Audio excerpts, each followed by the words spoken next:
Et bien bonjour à tous, bienvenue dans cette vidéo sur la chaîne Minifoot. J'espère que vous allez bien. Moi, bah ça va, hein. On se retrouve pour la suite des vidéos des barrages de Coupe du Monde en zone Afrique. Aujourd'hui, Tunisie-Mali. Tunisie-Mali, du coup, ce n'est pas la première fois que ces équipes se rencontrent pour celles qui ont bien sûr vu la dernière CAN, vous le savez très bien.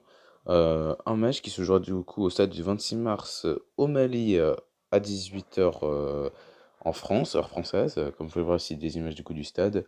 Ici une vue un peu plus aérienne et là une image d'une vue plus à taille humaine. Donc magnifique tribune, hein, mais j'espère que la pelouse sera aussi très belle. En tout cas, on espère aussi une grosse ambiance pour ce match. Du coup, le Mali et la Tunisie, comme j'ai dit, ce n'est pas la première fois qu'ils sont affrontés. Le Mali et la Tunisie sont déjà affrontés 12 fois, avec 6 victoires de la part de Tunisie, 5 victoires de la part du Mali et un match nul. Du coup, et si on, ce qui est très équilibré comme résultat, et si on voit rien que les trois derniers matchs entre ces deux équipes, on voit encore plus l'équilibre de cette rencontre-là, vu qu'on a un match nul, une victoire de la Tunisie et une victoire du Mali. Sachant que la victoire de la Tunisie s'est faite alors que le Mali jouait à 9. Du coup, est-ce que ça a un rapport? Probablement, probablement. Du coup, là, tout de suite, ben, je vais vous montrer la liste de la Tunisie qui apparaît maintenant. Une liste donc de 28 joueurs avec des noms un peu connus. On a Ben Saïd, il me semble que ce sera le gardien titulaire, mais on a aussi Mozassen. On a dans les défenseurs Draguer, Dylan Brown malheureusement qui sera absent, tout comme Wabi Kazris, qui sont deux absences de taille pour la Tunisie. Mais bon, c'est pas parce que deux joueurs importants sont partis que l'équipe est morte, hein.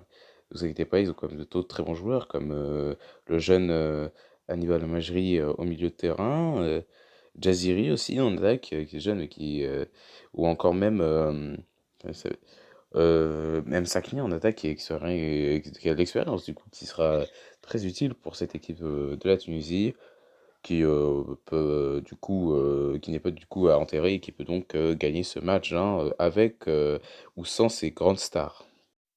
Et là, on peut voir du coup la liste du Mali avec Diawara, le gardien de Malmö, au cage, les défenseurs de Ligue 1 avec Amari Traoré ou Macedo Haidara de Rennes et de RC Lens. Mais on peut aussi voir, par exemple, au milieu de terrain de très bons joueurs européens quand même, avec Mohamed Camara du Salzbourg, Haidara de Leipzig, qui joue donc l'Europa League, qui a même joué à la Ligue des Champions, je crois même qu'il a marqué un but, je suis pas sûr. Bissouma de Brighton, Doucouré du coup de Everton qui est arrivé, et aussi l'autre Doucouré du coup qui est à Lens, du coup un milieu de terrain très bon, je trouve. Et en attaque, on a Djenepo, Ibrahima Koné, que j'ai découvert moi-même à la dernière CAN et qui, bon, franchement, je trouve a été un très bon coup pour le prendre parce que il est très bon. Je crois il a déjà marqué 2 buts, donc pour moi, c'est un très bon attaquant qu'ils ont pris.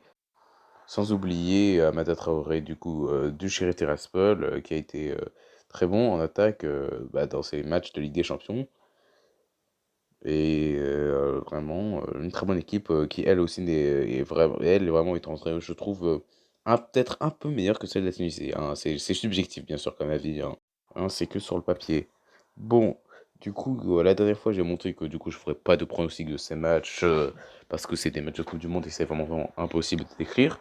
Mais bon, c'est vrai que je l'avais pas dit, mais je vais quand même, la dernière fois, je vais quand même faire c'est pas un espèce de pronostic, du coup, je vais pas dire des scores, mais je vais quand même dire qui aurait l'avantage. Et du coup, je pense quand même que le Mali aurait l'avantage dans ce premier match, jouant bien sûr à domicile. Elle aurait un énorme avantage. Bien sûr, du coup, elle aurait un désavantage au retour, ce qui sera donc un avantage pour les Tunisiens. Et comme je l'ai dit, du coup, l'effectif du Mali fait plus, on va dire, saliver que l'effectif de la Tunisie. Mais bon, comme on dit, c'est un match, comme on l'a dit, c'est un match très équilibré. On ne sait pas qui va finir vainqueur ou perdre. Voilà, c'est la fin de la vidéo, hein. Merci de l'avoir regardé. Du coup, on se retrouvera pour le prochain épisode, je crois, pour Cameroun-Algérie. Une énorme affiche en l'occurrence, c'est un choc incroyable qu'on analysera la prochaine fois. C'était Ami du foot, merci d'avoir regardé la vidéo, à plus.